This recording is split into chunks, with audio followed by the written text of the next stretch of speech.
This is John Ward, welcoming you to another presentation of Tennessee football on home video. The story you're about to see unfold is one of adventure and achievement. It's the story of teamwork, commitment, and the will to win. Doesn't need a lot of... Oh! He took a weapon!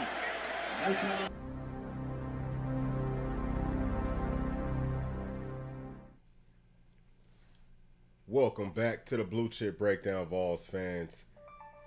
I am your host, Bull, and we are waiting on P to join us. Hopefully he can. I think that this actually might be him texting me right now. But I wanted to do a morning after for this UTSA game. Number one thing, man, obviously offense looked way, way, way better.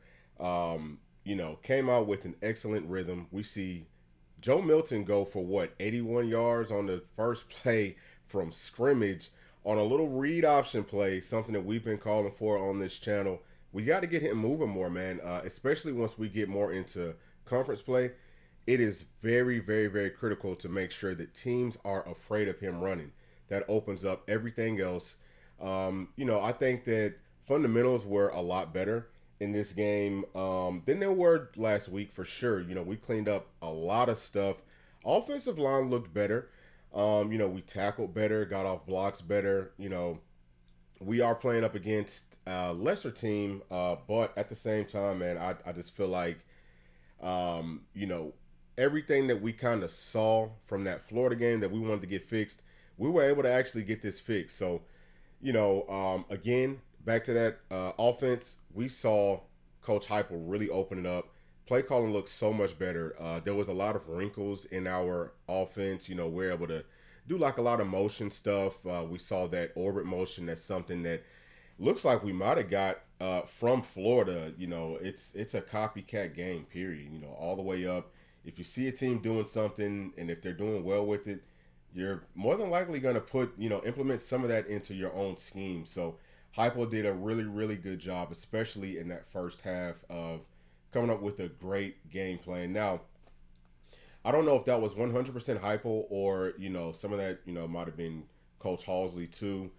But love what I'm seeing out of this team so far. Something else to kind of touch on is that Joe Milton was watching some film from some players. He talked about it post-game. He said that the coaching staff wanted him to pick a guy that was a little bit more mobile, either in that pocket or, just being able to scramble more. And so he chose Cam Newton. That's somebody who he's about the same size. I mean, I think that Cam Newton was 6'5", about 240, which is what Joe is. And Cam might have been a little bit faster than Joe, but Joe's got a bigger arm. And, he's pretty close. I think that he'll probably time at about a 4.6 40. But anyway, all that being said, I think that all Nation has been calling for a quarterback that is more mobile. We're used to that from what Hendon Hooker did last season in this Josh Heupel offense. And a lot of people were calling for Nico because we felt like he was more mobile. And it just fits this offensive scheme better. And I think pretty much almost every offensive scheme these days, you want a quarterback who can move. You pretty much have to have that now. So I think that whatever Joe watched from Cam Newton most definitely helped him out tremendously. And, I have so much more confidence now seeing the way that we played, what the scheme was, and it just looked like Joe was really, really dialed in.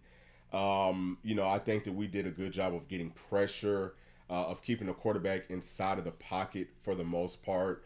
I think that we read our keys well, as far as linebackers, safeties, star players, getting into their run fits. I think that we did a pretty good job of that, especially early on in that game. We do need to work on just being able to kind of like close out games a little bit better. That the start of the second half was not great. But, again, I think that that's another learning point for this team, another learning point for this staff. We did a lot of throwing the ball out east and west, which is always going to be a staple of this offense, I think, especially for this season. And we saw UTSA come out and kind of sit on that to start off that second half. But obviously now we know, we had to have some things set up, and I'm sure that we do. that's something that we probably have kind of stowed away. Hopefully we'll see that in this South Carolina game. That's going to be a really big matchup. Haven't been able to watch much film on them yet. P has watched a lot of film on them, so he's kind of a little bit more in the know with them right now. Like I said, to start off the show, hoping that he can join us. But, you know, he's got a lot of stuff going on, you know, working and running around with these kids and all of that. So if we can get him on, maybe he can give us a little bit of a preview of what South Carolina is going to be. And we are going to have a show on what their offense does, what their defense does, and what our team needs to do to stop them. But back to the game last night, man. Obviously, we saw Jalen Wright went out, and he played well. We've talked on this show about Small. Maybe, you know, he just needed to be a little bit less patient, if that makes sense. I think that last game against Florida, he just showed a little bit too much patience. We did see him hit the hole a lot better this week, and, you know, his numbers and everything else shows that.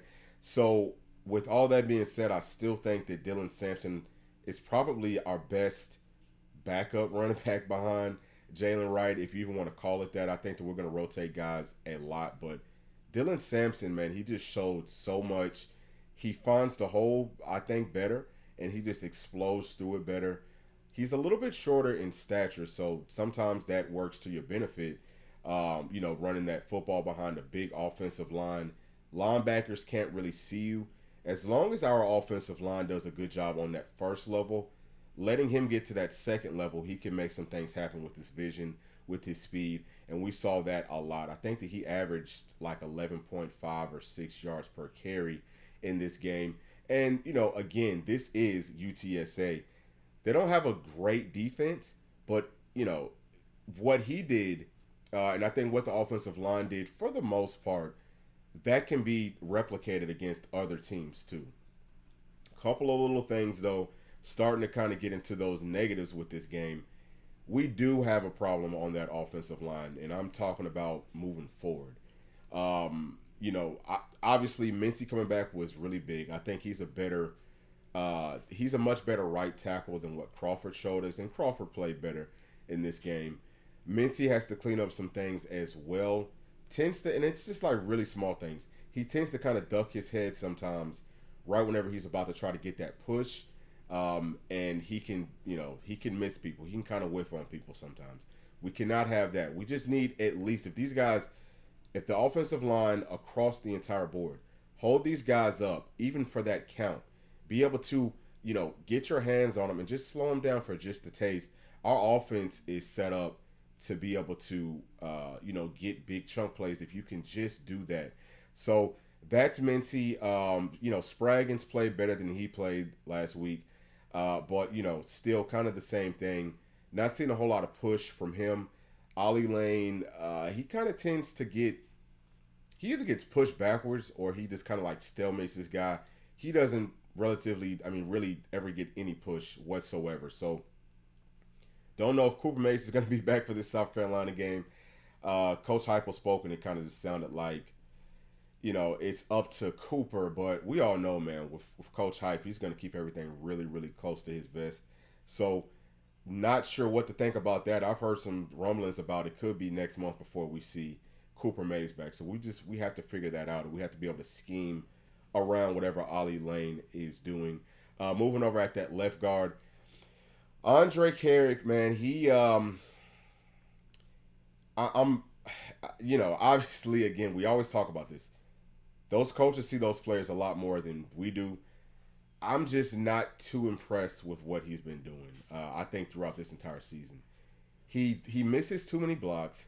He never really gets a push, and it seems like a lot of times he's that getting up to the second level guy. So he would be the lineman that would help out from snap on double teams with the tackles right there, but he would get up to the second level and get to those linebackers, get to those safeties, and he just seems to whiff or miss them. I don't know if he closes his eyes right before contact. I don't know exactly what's going on with it, but and he also kind of tends to get thrown around just a little bit too much for my taste. I think that we probably need to find somebody else. You know, again, the coaching staff knows this team way better than we do. Don't know if we have anybody else that's better than him. But, you know, you could also, some people might have said the same thing about Small. And it's very obvious that Dylan Sampson is a better running back than Small is. I mean, just pretty much all around. The only thing that I will say, and I know I'm kind of jumping around here, but just really quickly, I want to touch on this. Dylan Sampson still is a little bit of a problem in pass blocking. He's got to work on that. He's got to figure out, you know, do you just be able to chop people down? Find a technique that you're good at and stick with that. We just need him. You don't have to do a whole lot. You don't got to blow people up. Slow them down. So back to Dre. He has some work to do. Now, he didn't play absolutely horrible in this game, but right now I think he probably, you know, if you're talking about a starting group of 5 with it being John Campbell at left tackle, Carrick at left guard, Ollie Lane right now playing center, Spraggins at right guard, and then Mincy at that right tackle, I think that the weakest spot is going to be Dre. You know, I think that Carrick is the weakest spot, and we've got to get that figured out. So now moving on to John Campbell, he looks pretty good, but he's kind of struggling some out in space. Whenever he gets isolated, if it's a one-on-one block, or, you know, if they bring a stunt, anything with some speed, if he's isolated, his footwork hasn't been great, and he has to work on that. He's got to find a place to kind of set himself in at, which needs to be inside. Protect your inside first. Don't let anybody get inside of you, and if nothing else, if they can beat you with speed to the outside, you can keep that outside arm, this arm right here, which is his left arm playing at left tackle, to kind of slow him down, guide him, and then maybe you can work back over with some good footwork with this right arm and just guide them out of the way. Allow for Joe Milton to be able to step up into that pocket or give him a nice running lane to be able to get us some positive yardage. So that's my spiel with the offensive line. We're going to be challenged for sure coming up against South Carolina and obviously throughout conference play. I'm going to get to some of these chats real quick. Let me see. All right, so hold on. Give me a second here because I can only see half of this thing. Give me just a second. I'm going to get to y'all's chats real quick. We're going to read off what y'all think and what y'all have to say. But, yeah, you know, I think overall, man, it's pretty good. All right, so we've got Tater says, been waiting on this one. Yes, sir, Tater. Appreciate you waiting, man, and happy to have you in here. D. Taylor says, Milton doesn't have as much wiggle as Hooker, but his straight line speed is pretty fast. Yeah, man. So Milton, he's got pretty good straight line speed, like you said. And I think that in this offense, that's really all that you need. You can almost say that for most offenses, period. You don't have to be, you don't have to be like this super, make everybody miss guy. Just give that threat of being able to run. And I promise you, it opens up everything for this entire offense so much more. So I'm glad that you noticed that too. And Ken M says, did Jalen Wright suffer a concussion? That's what it looks like to me. I haven't heard anything yet, so I'm not sure, exactly what's going on there. But yeah, to me, it looks like that is what's going on with him. So now let's get back into everything else here. Give me a minute here, trying to navigate through all this stuff. Yeah. So I also wanted to talk about defense. So just kind of speaking on, I guess, more or less negative things. Defensive front looks pretty good. Garland is definitely, he's a problem at tackle. Now, he didn't play terrible last week, or he didn't play terrible last night, but last week saw him get moved off of the spot a lot. And so we're going to have to figure something out. I'm not quite sure why, Hobbs is not playing more. I think that he would give us more at that tackle spot. Obviously, Garland is older. He's 6 or 7 years or something. Feels like he's been playing forever, but he gives us way more. So, I would definitely like to just be able to see somebody else maybe get in there, especially once we get into conference play. We cannot have guys that are getting moved around. Dominic Bailey, it was one play, man. He got drove 10, 15 yards, and UTSA is able to get like a 10, 15-yard play running right into his gap. that's something that absolutely has to be fixed. And, I don't know what you do there, but, somebody else needs to jump in for sure. We've got to find another tackle or two. So I'm not quite sure who else we have. I'm just thinking off of the cusp. Like I said, Hobbs is somebody who's looked really good. Obviously, Omar Norman-Lott missed that first half. And for those of you who got to see it after that Florida game, whenever we had that scuffle right there at the end, man, I just, it's not good to necessarily fight. You don't want guys that are going out there fighting and stuff. But Omar Norman-Lott, he comes in to protect his teammates, and I mean he throws a mean right straight, man. He almost knocks somebody out. So those are types of players that you want on that front. You want guys that you want to get into like a bar fight with. And we've got guys who are like that. We just need to find a couple of more. Obviously, Big O, he's been playing great. We've seen him make a whole lot of really, really big plays, a whole lot of good plays. Love what we're seeing out of him. Like we said, the other Big O, Omar Norman-Lott, he's played well. And pretty much, man, behind them, it does not look very good. So, got to get that shirt up. On the outside, we did a much better job of keeping the quarterback inside of the pocket. I love what our ends did. A lot of times, though, on those stunts, we kind of tend to get sucked inside. This week, coming up against South Carolina, I promise you, Spencer Rattler, I mean, we're going to have to keep him inside of that pocket. He's been playing great, and so that's going to be a big emphasis, I know, in practice this week. But we did a much better job this week, or last night than what we did up against Florida. So something else that I noticed, again, I think we tackled well. I'm going to get to those linebackers last, but let me kind of finish up with some positives with this defense. We did well in coverage, and I feel like we were fundamentally sound, which is what you want. I mean, we were fundamentally sound. So we just got to figure out a way, man, to, just to be a little bit more consistent. So once we get to that point where we are doing it on a play in and play out basis, I think that we're going to be just fine. Now, moving on to those linebackers. Okay, Aaron Beasley played well.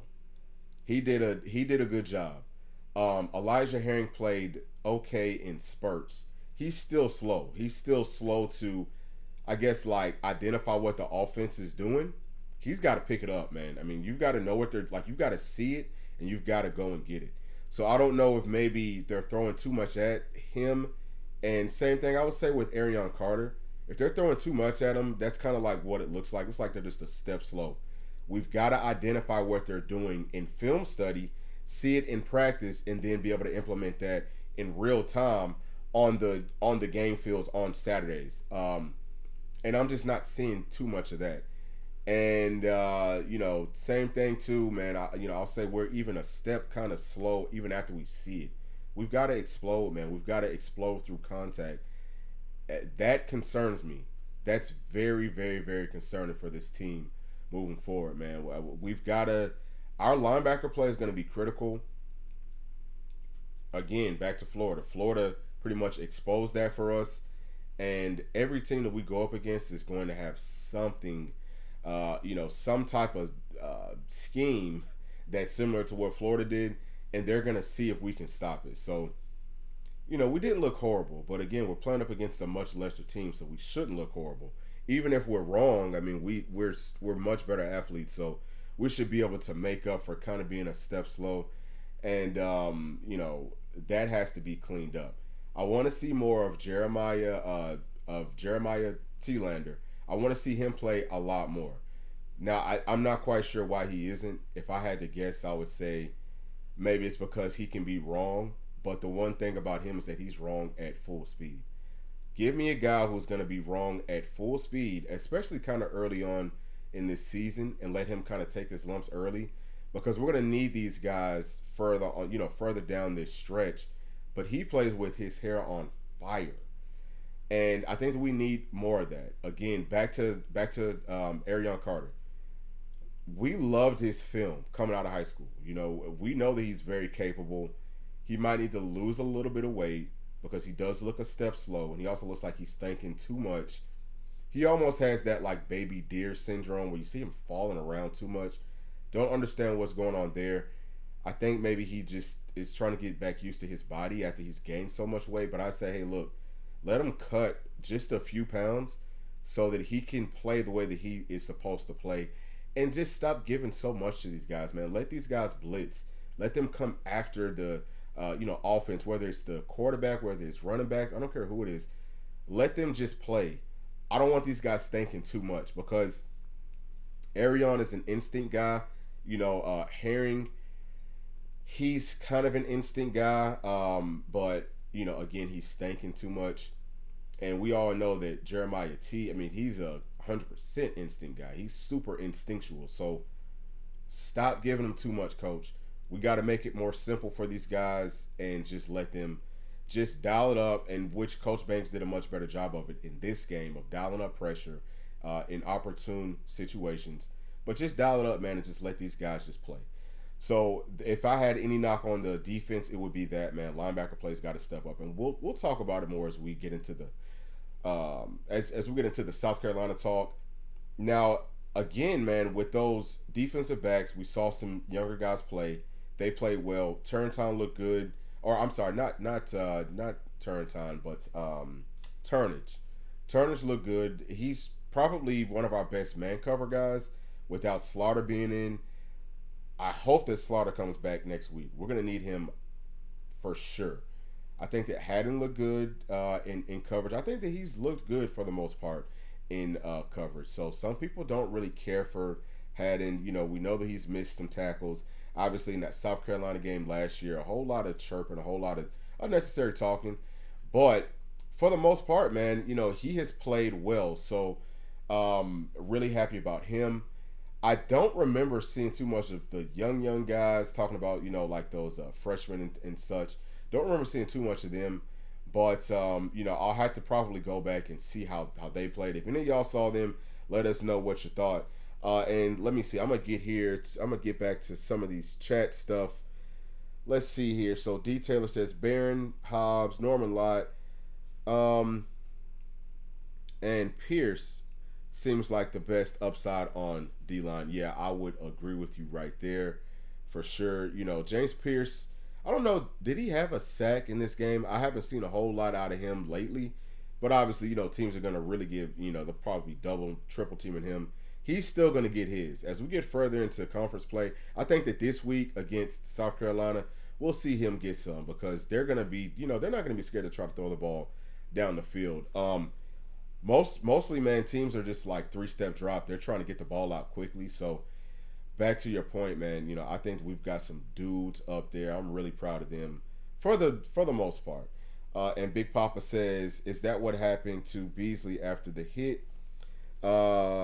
They're running head on the act kind of wobbly. Yeah, that's what I think with Beasley.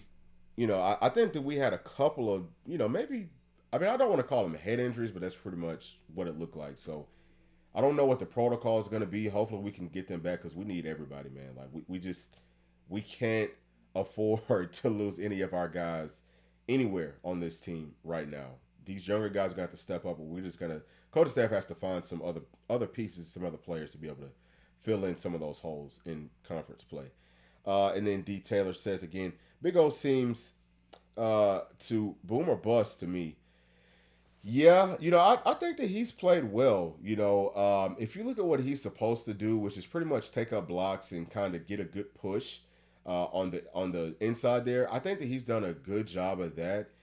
You don't really expect for your tackles on defense to really disrupt the passing game too much, except for like what I said, make the quarterback have to step up into the offensive linemen that are blocking them. That's pretty much it, man. And if you can get off of a block every now and then and make a play, obviously that's just icing on the cake. But for the most part, they're doing what they're supposed to do. They're not really getting pushed off of their spot.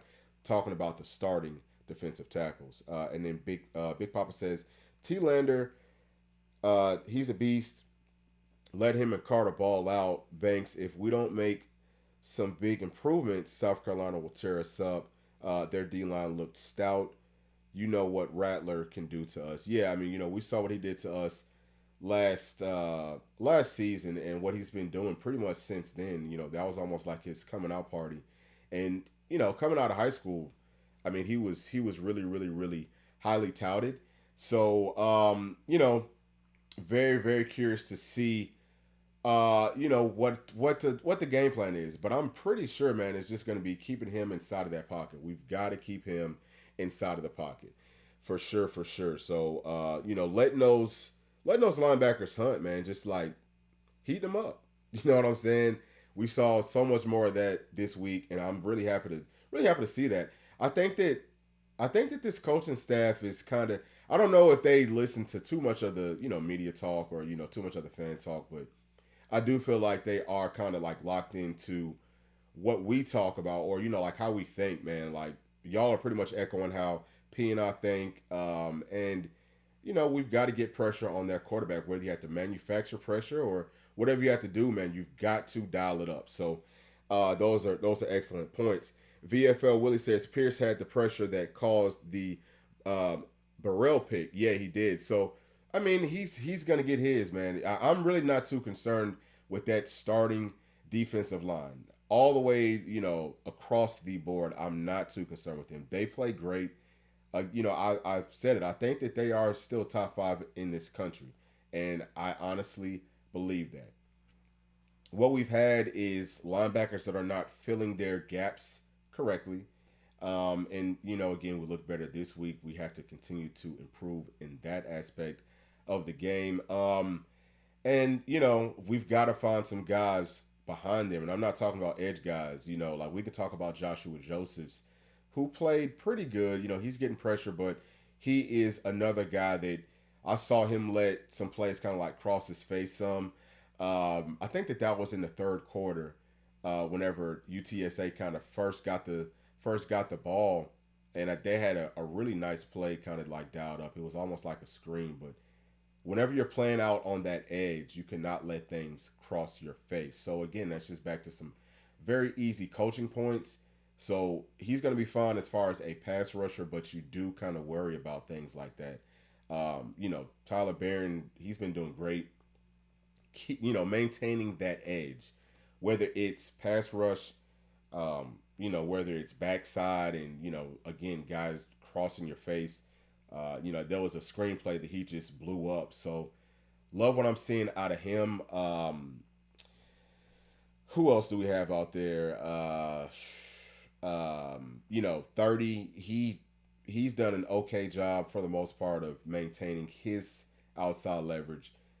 A couple of times he kind of got sucked inside, but for the most part, guys, I mean, we're fine with those starters. Backup guys have got to get up to speed, and that is from the first level all the way up to that last level. We've got to rotate guys in more. I was happy to see us do more of that this week. So back to these chats.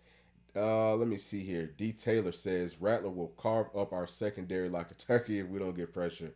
Yeah, he most definitely will. He's been doing his thing, so we got to get pressure. But I'm not. You know what? I'm not too much. I mean, I definitely want to be able to get pressure, but I'm more concerned about just keeping him inside of that pocket. I think that we can hold up. My only concern is, again, with those backers, I think that Arion Carter has looked pretty good in coverage. If there's anything that Herring is doing good, is he's playing coverage first. So I'm probably a little bit more concerned about South Carolina being able to run on us than I am with them having some big holes to be able to, throw into. I think that we're going to do a good job of covering that up. As crazy as that might sound, because we didn't do a great job of that last season, but this year I think that we're going to have that good. Let's just keep him inside of the pocket. And if we do that, man, we're going to get picks on him because he's a gunslinger. He's going to throw the ball into coverage. And then, man, we saw I think it was North Carolina got like 9 sacks on him. So their offensive line isn't great. Georgia, I don't know how many sacks Georgia had on them, but Georgia is overrated. Just to kind of go off on a tangent really quickly, Georgia is not what we thought that they were. I think that our pass rush is better than what Georgia's has been. So I'm telling y'all, man, we're gonna be fine. Let's just keep him contained and let's stop their run. And I haven't watched much film, but I think that the offense is looking a lot better, and we'll be able to move the ball on. So on to Big Papa. He says Big O seems faster in first half. Barron's coming into his own. Do you think our D seemed more aggressive last year? So I think that in this game we dialed up pressure pretty consistently with what we did last year. Against Florida, we dialed up pressure maybe not as much as what we did last season, but we were bringing pressure. It just wasn't getting there. So sometimes it may not look like it. But yeah, I mean, I think that we can maybe turn it up just another notch, just depending on who we're playing against. Whenever you're playing up against UTSA, you have to expect, hey, we can get pressure with our front four. And then, again, teams have been playing us with the quick game. It's been 3-step drop, catch the ball, get it out, quick. So it's almost like a lost cause to bring pressure in those situations. Just as far as that's just as far as how I see the game. I think that if teams are going to be getting the ball out of their hands quickly, you might be better suited to kind of have more guys in coverage and kind of like what we did, man, just bring it every now and then. But yeah, I don't know if that's going to be the best situation up against South Carolina, because you have to know, man, whenever you bring pressure, there's going to be holes. If pressure doesn't get there, there will be holes. I've got to go back and really, really watch film on them. I've seen them in bits and pieces and in spurts. I don't know what their offensive line looks like, but if I feel like they can hold up against us blitzing, we might not be best suited to bring too much pressure as far as blitzing. We've got to be able to get pressure with our front four. Just all based off of what their passing game scheme is. So excellent questions. DNL VFL says Milton still missing wide open receivers downfield. Offline, not moving people off the ball. Wide receivers lack big play ability in year 3 of Heupel and staff. Is this concerning to anyone besides me? So yeah, it is for sure, because Milton is still kind of overthrowing people. He just has to put a little bit more air up under his balls, and we're going to be able to hit a lot of people. Now, what I do like is that we are still getting open, right? We're still seeing wide receivers at least being isolated with one guy guarding them. So that's good. That means that the scheme's doing what it is supposed to do. We do just have to get, there's a couple of things, man. If we're not leaving somebody in to help that offensive line block, we don't have time for Joe to be able to step up and make an accurate pass. Saw that a couple of times last night. So we got to get that figured out. We might have to bring a tight end to help us block sometimes, just to give Joe some time. But if he pushes just a touch more air under 2 or 3 passes, that's 2 or 3 touchdowns. So for me, it's actually a good thing. He's not missing horribly. There was one, I want to say, who was that to? Was that to Squirrel White? I want to say where he missed on maybe like a little dig or maybe like a skinny post, something like that. He kind of threw it behind him some, but again, he had pressure. So it's not as easy to be able to make those throws when you've got 300-pound linemen right in your face. So you got to keep that in mind as well. But, I do want to see him be able to throw the ball a little bit more on the run. So whenever he has to get out of the pocket, I want to see him be able to be accurate and find some people down the field. Now, I saw him escape some, and he looked good doing that, but he just throws the ball out of bounds. So it's like whenever he gets out of the pocket, it's if there's not somebody on that side of the field, which is pretty much what you're taught, that's open, he just throws the ball out of bounds. The only thing that I will say, and some of y'all will disagree with me on this, Joe's arm is so strong that he can make those passes on the other side of the field, and those can be huge plays for us. So I would like to see him, if nothing else, man, if he can kind of escape quick enough, maybe get his feet set, and I'm asking a lot for him to be able to do this, but if he could do that, and maybe just, even if you throw the ball all the way out of bounds on the opposite side of that field, just to make people know, hey, you've got to stay in coverage all the way throughout plays with this guy, because his arm is so strong, and he's not scared to make these throws. So kind of a long-winded answer to say, I'm not too concerned about Joe Milton or this offense being able to hit on those deep passes. Just a couple of small things that we have to fix, and we'll get right back in there. Let me see where I'm at in these chats. Okay, I actually missed one from VFL Willie. He says, I can't wait till Simmons is back. Yeah, man, we need him back in the worst way. That's who we're missing for sure out of the interior on that D line. And D Taylor says DNA VFL. Keep perspective. We were garbage before Hypo got here. 11-2 last year. Recruiting is top 10. Things are looking up. Realistic Vol fans knew this is a transition season. Yeah, I have to say, man, I may have. I mean, I was expecting for this team to be able to be a championship type of a team, and I still kind of have that vibe just because, the SEC play is not great right now. If you look at the SEC East, well, really SEC West too, it's pretty much up in the air. We just got to get back on track. Love what I saw out of this offense this week, and I think if we can do what we did this week, relatively speaking, against the South Carolina team. I think that we're still in the hunt, man, to be able to go out and get a championship. But yeah, it's only, this is year 3, but it's really kind of like only year 2 for Coach Heupel. So we gotta, we're gonna have to just keep on pushing, man. Offensive line's got to take some big steps forward. Let's see what Big Papa has to say right here. The South Carolina game is on the SEC network right now. If anyone wants to check them out, yeah, that's a great point. If anyone can check them out, let us know what y'all's thoughts are. P and I will probably have not a film breakdown because YouTube is going to take it down, but we'll probably have something just talking about how South Carolina looks and what we think that this team needs to do to be able to win offense, defense, special teams. Is going to be really big. Obviously, Beamer ball, we have to be prepared for the fakes and all the stuff that they like to do. But yeah, if y'all have any thoughts on what that game or what South Carolina looks like, kind of stow that away, man, until some point this week. I think maybe Thursday we might do something. And I would love to hear everybody's thoughts on what they look like. DNA VFL says realistic doesn't mean delusional. To look like they did against VA, Austin P, and UTSA gives me reason for concern against Power 5 competition. And then D. Taylor follows up with, we definitely have all the pieces to beat anyone if we can stay healthy. Yeah, we can most definitely do it. I mean, we've got some really good talent. I'm going to tell y'all somebody that we've talked about briefly some is Dante Thornton. It looks like he's getting more comfortable. I think that he's going to be a big piece against South Carolina. I think that he's going to ball. Really proud of what Brew's been doing. He continues to run hard. Castles, he's making some tough catches. He's finishing runs. Obviously, Warren is doing the exact same thing. Squirrel White's been looking good. Keaton has been looking good.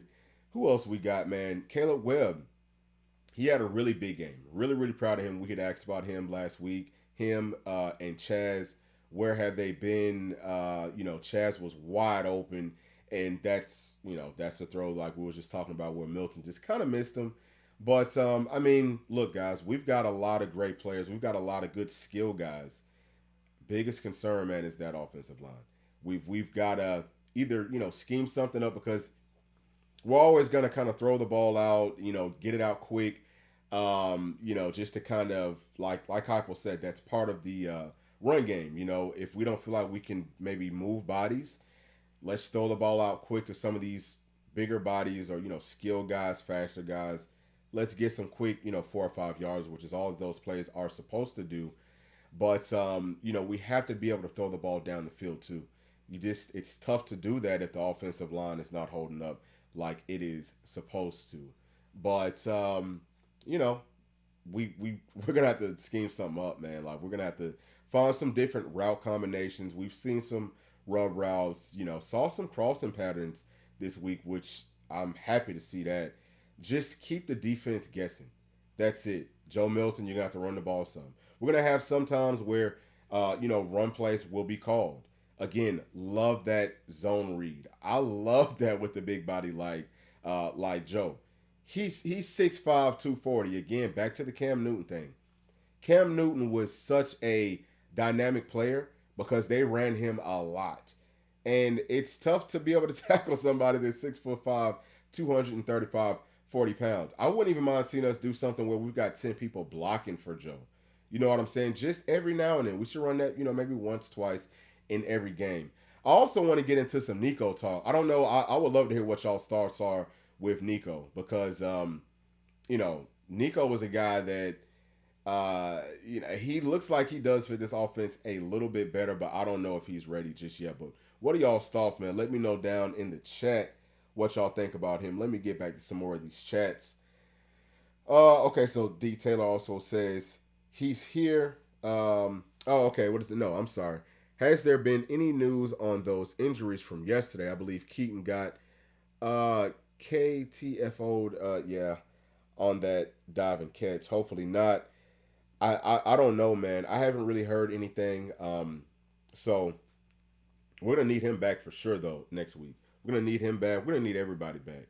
The only guy, and I mean, I guess probably Bailey too. Obviously, we want to have everybody back, but the only one that we probably won't miss too much, I think, is Dominic Bailey. And I don't know exactly what his deal was, but and again, I'm not saying I don't want him back, but he's about the only one out of the people that kind of look like they, went out early that we would probably be okay without having. VFL Willie says, I'm very worried about our O-line next year. We may need 4 or 5 linemen from the portal. We have a lot of seniors. Yeah, I agree with you 1,000,000%, man. Offensive line, like we've been saying, it's a little bit of an issue. You have to think, though, with some of these freshmen that we have in, and with some of these younger guys, we always talk about Addison Nichols. He's a guy that you have to think, all those guys, you have to think that throughout the season, they're going to continue to get better. And they've got an entire offseason to get better too. But, we are going to be in that portal looking for some offensive linemen without question. And I think that the staff needs to probably be looking about, like, right now. Start trying to find some people. I don't think that you can talk to them, but, I mean, heck, listen, whatever we have to do without getting caught up in some, like, cheating controversies, whatever, if it's third party or something, we need to start courting guys and start kind of, gearing it up and getting it ready. I don't know how the transfer portal thing works whenever it opens back up, but we're going to have some people on deck because, we are going to miss some of these offensive linemen. Cooper Mays especially, I don't think he sticks around for another season, so we're going to have to find us a center, and I think we're going to have to find us, it's looking like 1, maybe even 2 tackles. Let me get back to where I was at in the chat. We've got Appalachian Adventure says, Nico can't do crap with all the second and third stringers.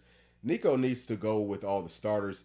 Yeah, man, it is tough, and that was something else. I saw him take a hit, and I'm like, who the heck was that? I think it was Lampley. He kind of missed a block there. Yeah. It's kind of a gift and a curse, right? Because he's going to be able to get used to seeing what it's like, in live action without great blocking, but you also don't want to see him get, I don't want to say the H or I word. I'm not even going to say it. I'm just going to knock on wood. We don't want to see that happen. So got to be careful with it. But, I think that Nico is just a dog, and his time may not be right now, but whenever he does get his time, Vol fans, y'all have to be excited about this guy, man. I mean, he is just a baller. And you can just tell he's a really, really confident player. It was, I don't want to call it funny. I don't know what the correct word is, but I think that it does show that Joe Milton knows that the fan base is anxious to see Nico. Whenever he kind of ran out there to stop Nico from going in. I think that was at the end of the second quarter, maybe at the start of the third. So, I think that I think that Nico is pushing Joe. And Joe understands, hey, man, I've got to come out here and give my absolute best effort. And not to say that he doesn't, but it does look like he played with a little bit higher sense of urgency this game. Something else, too, while we're talking about Joe, I really like the way that he spoke in the post-game conference.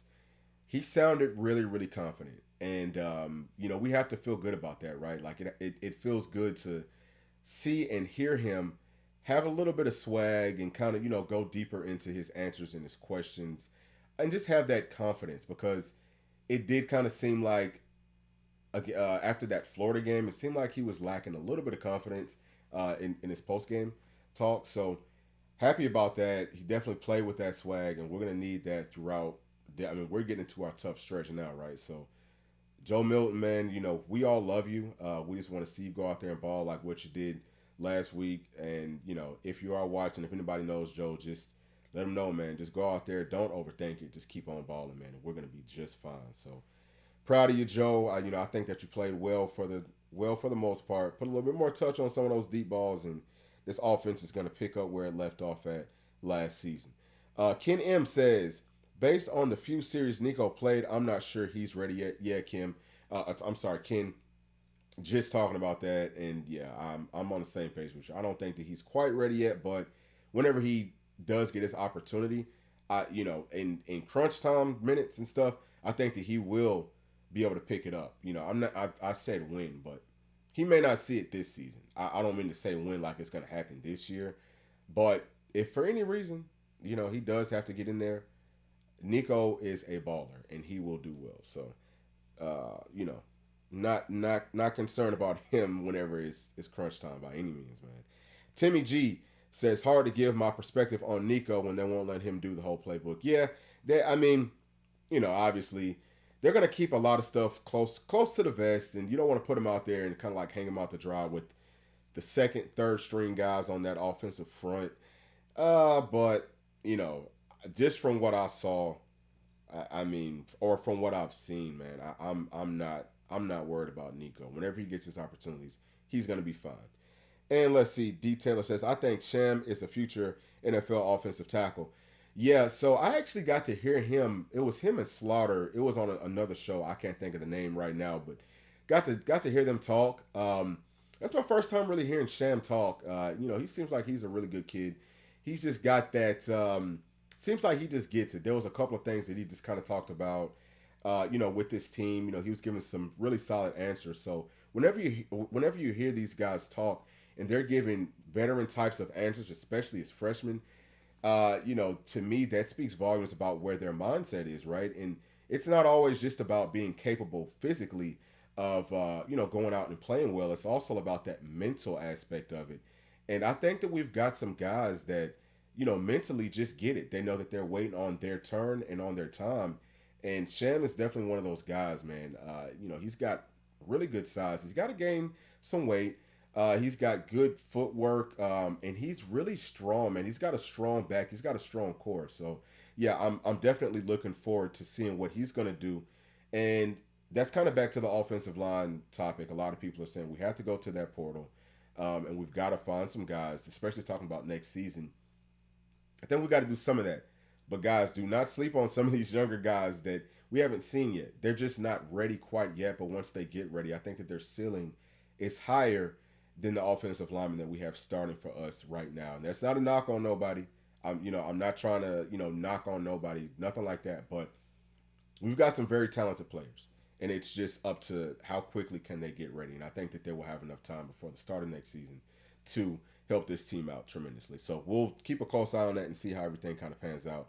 Let me get back into the chat and see where did we miss at? Okay, so looks like Big Papa is saying, oh, what a second. I think we still will be seeing. Okay, so this is Timmy G. He says, I think we will be seeing some young guys starting next year on that O-line. Yeah, we probably will, man. I don't even know if we even have a choice.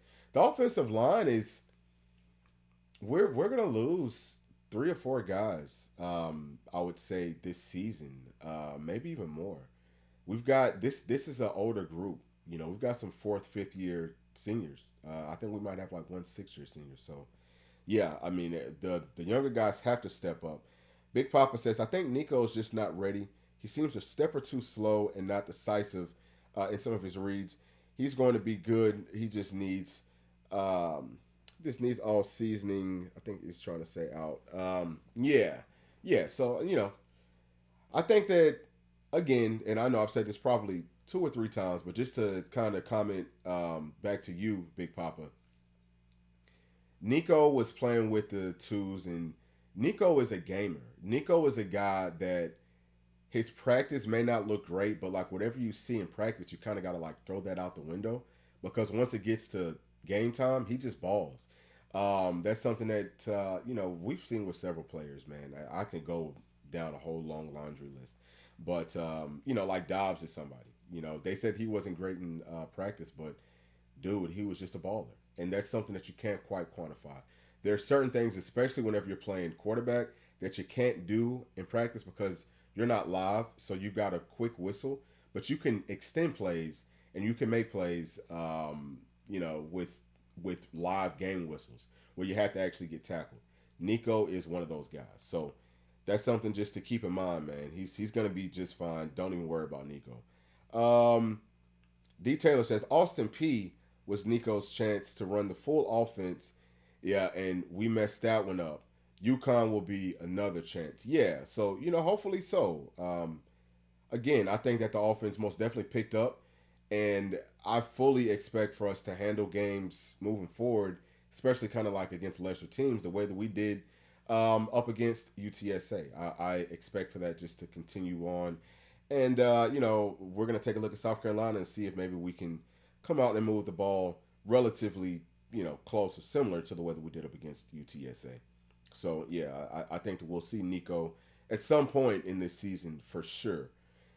DNA VFL says, if Nico is more accurate than Joe, I'll take it. Inexperienced accuracy trumps veteran. Big, strong, inaccurate arm any Saturday. And especially on Sundays. Yeah, absolutely true. Absolutely true. I think that we're fine right now with Joe. Joe's definitely shown that he can step up, man, and he can make some plays. So we just need for him to continue to play with confidence. Offensive line needs to give him just a little bit more time, and I think that we're fine. Running backs have been looking good, and I wish we could have seen more out of Cam Seldon, but after that mishap on special teams, I don't know what he was thinking. I think that they just said, well, we're just gonna leave you out. I think he kind of missed out on his opportunity to be able to get some more reps. Timmy G says, I think Nico's mobility in the pocket and ability to roll out could help this team with our O-line issues. I'm not saying he's ready yet. Yes. And Timmy G, you just summed up exactly what I've been trying to say. I think that I don't want to call it a bad offensive line, but with an inconsistent offensive line, it does definitely help to have a quarterback who's mobile. Joe Milton has shown that he is capable of being more mobile. We've got to get him showing that he can not only be mobile to gain yards running wise, but to be able to extend plays. And once he shows that, this offense is just going to be, even with the, again, inconsistent offensive line, offense is going to be, it's going to be a big problem, guys. It's going to be a big problem for other teams. So I think that we're going to be just fine. And, I think that that's probably going to wrap it up, guys. I wanted to just kind of briefly touch bases with everybody and just kind of get y'all's thoughts, get y'all's pulse, on the morning after. And it's about time, man, for us to get into Sunday football. I got to go watch these Falcons play, and I got to get ready for NFL Sundays. So I know that y'all got to do that same thing. P was not able to join us today, but expecting him to be able to join us on Thursday if we do get to go live. So keep a close eye out on the channel, and I'll let y'all know, exactly what day and what time we're going to be streaming. Appreciate y'all